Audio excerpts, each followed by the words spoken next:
साढ़े साती शनि की दृष्टि की कहानी।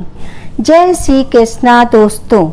हिंदू सनातन धर्म में मनुष्य की शनि ग्रह दशा के दुष्प्रभाव को साढ़े साती कहा जाता है और इसी से प्रेरित होकर धार्मिक कहानी लिखी गई है। मुझे पाठकों से आशा है कि यह शनि की दृष्टि की कहानी आपको जरूर पसंद आएगी। काजल नाम की एक लड़की अपने पति के साथ एक अपार्टमेंट में रहती थी। काजल का पति राहुल एक सॉफ्टवेयर कंपनी में टीम लीडर के पद पर था। राहुल बचपन से ही बहुत आध्यात्मिक था, लेकिन उसके उलट उसकी पत्नी काजल बिल्कुल नास्तिक थी। वह ज़्यादातर रंगीन दुनिया में जीने की चाहत रखती थी, जिसे वह आज के हिसाब से सही समझती थी। हालांकि इस बात को लेकर दोनों के बीच में कभी भी कोई अनबन नहीं थी। दोनों अपने जीवन में बहुत खुश थे। एक दिन सुबह सुबह राहुल टीवी में धार्मिक कार्यक्रम देख रहा था, जिसमें साढ़े साती काल के बारे में बताया जा रहा था। उसी समय काजल चाय नाश्ता लेकर आती है और राहुल के बगल में बैठकर चाय पीने लगती है और थोड़ी ही देर में वह राहुल से चाय पीते हुए कहती है, क्या सुबह से बोर कर रहे हो?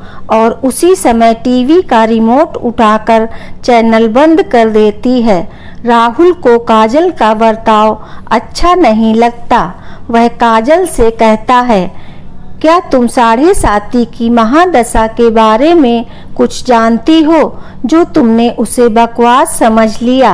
धर्म की बातें समझने के लिए आस्था लगती है, लेकिन तुम तो बिल्कुल नास्तिक हो। लेकिन तुम्हें किसी और की भावनाओं को तकलीफ देने का हक नहीं है।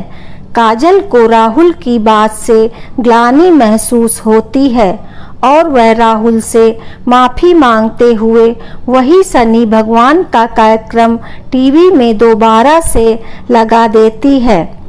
राहुल काजल को बहुत प्यार करता था। वह मुस्कुराते हुए कहता है, अरे कोई बात नहीं, चलो आज शनि मंदिर चलते हैं। वैसे काजल को मंदिर जाने में कोई दिलचस्पी नहीं है, लेकिन वह राहुल का दिल रखने के लिए मंदिर जाने को तैयार हो जाती है। दोनों एक साथ बाइक में मंदिर पहुंच जाते हैं। मंदिर के आसपास बहुत सी छोटी छोटी दुकानें लगी होती हैं। दुकानों में भक्त अपनी अपनी पसंद की चीजें खरीद रहे होते हैं। राहुल प्रसाद खरीदकर मंदिर की तरफ चलने लगता है। वहीं सीढ़ियों पर एक बाबा काले कपड़े पहने बैठे हुए थे। राहुल उनके कटोरे में कुछ पैसे डाल देता है और काजल के साथ मंदिर चला जाता है।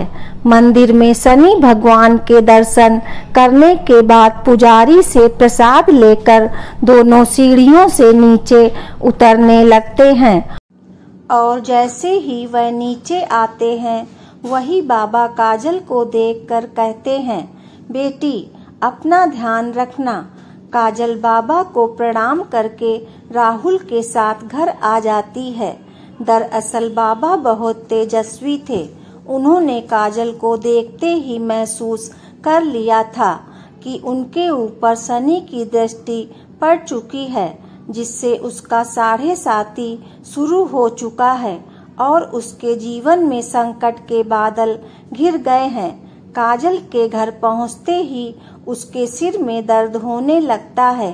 काजल राहुल से कहती है, आप थोड़ा मेरे लिए चाय बना लीजिए, मेरे सिर में बहुत दर्द है।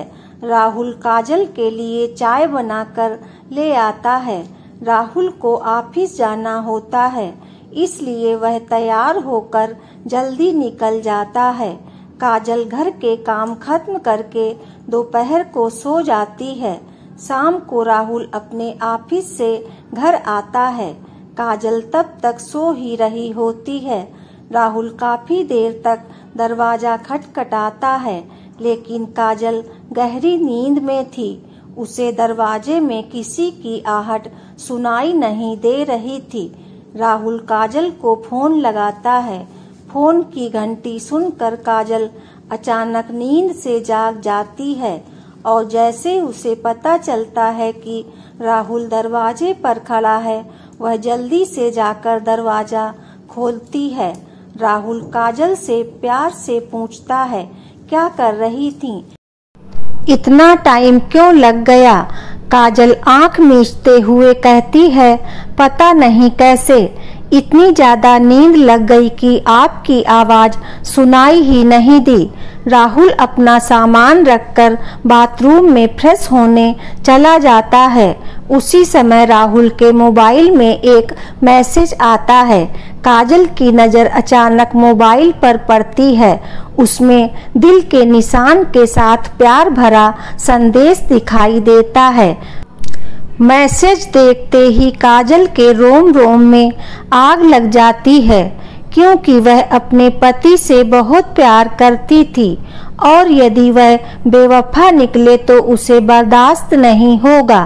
काजल की आंखों से आंसू निकल आते हैं। उसी समय राहुल बाथरूम से बाहर निकल आता है। काजल तुरंत उसका फोन रख देती है और अपने आप को काबू में करके अपने कमरे में चली जाती है। वह सोच रही थी कि अगर राहुल उसे खुद इस मैसेज के बारे में बताएगा तो ठीक है, नहीं तो वह इसके बारे में कभी बात नहीं करेगी और उसकी जिंदगी से हट जाएगी। दोनों के प्यार को ग्रहण लग चुका था।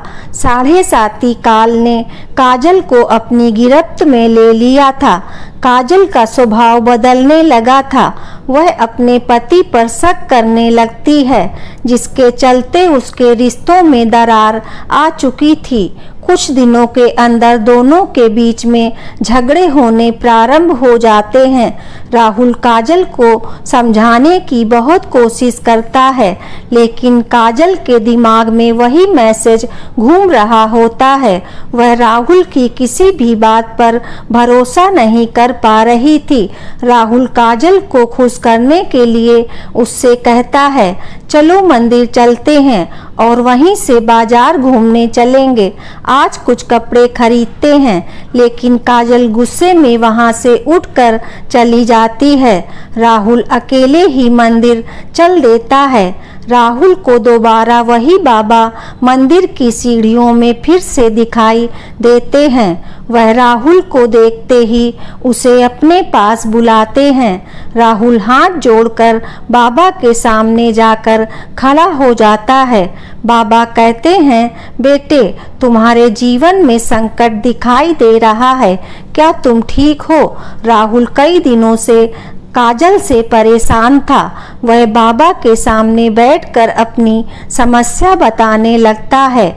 हालांकि बाबा काजल के 7:30 योग के बारे में पहले से ही परिचित थे, इसलिए वह राहुल को काजल के ऊपर आए हुए संकट के बारे में बता देते हैं और कष्ट से मुक्ति के लिए उपाय बताते हुए कहते हैं कि तुम्हारी पत्नी को शनि भगवान की विशेष पूजा करनी होगी, जिसके बाद वह सामान्य स्थिति में आ जाएगी।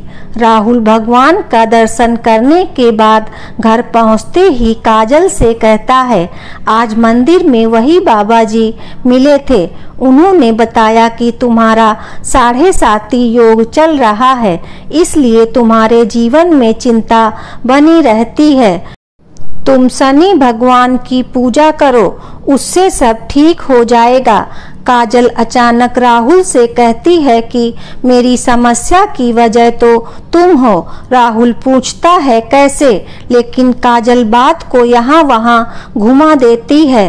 राहुल काजल को इस बार जोर देते हुए कहता है कि हर शनिवार को तुम शनि भगवान की पूजा शुरू कर दो, लेकिन काजल राहुल को मना कर देती है और गुस्से में कहती है, तुम मुझे किसी काम के लिए मजबूर मत करो, मैं इन सब बातों पर विश्वास नहीं करती।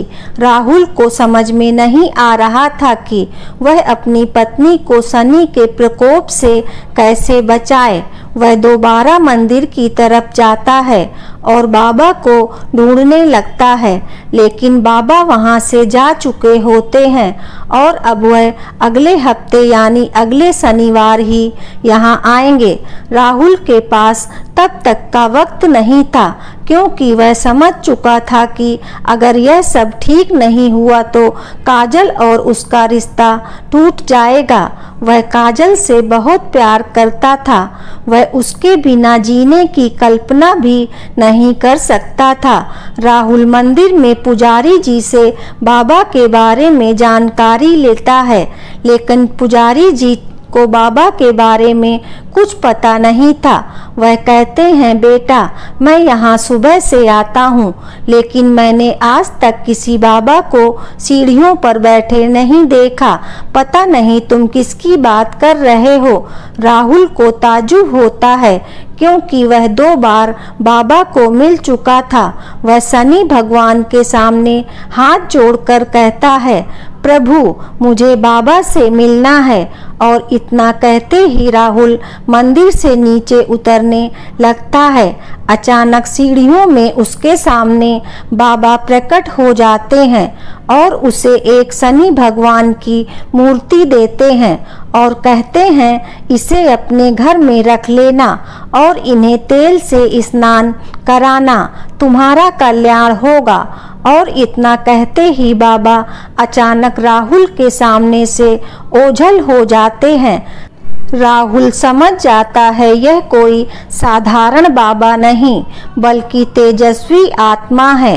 राहुल अपने घर पहुंचकर शनि भगवान की मूर्ति स्थापित कर देता है।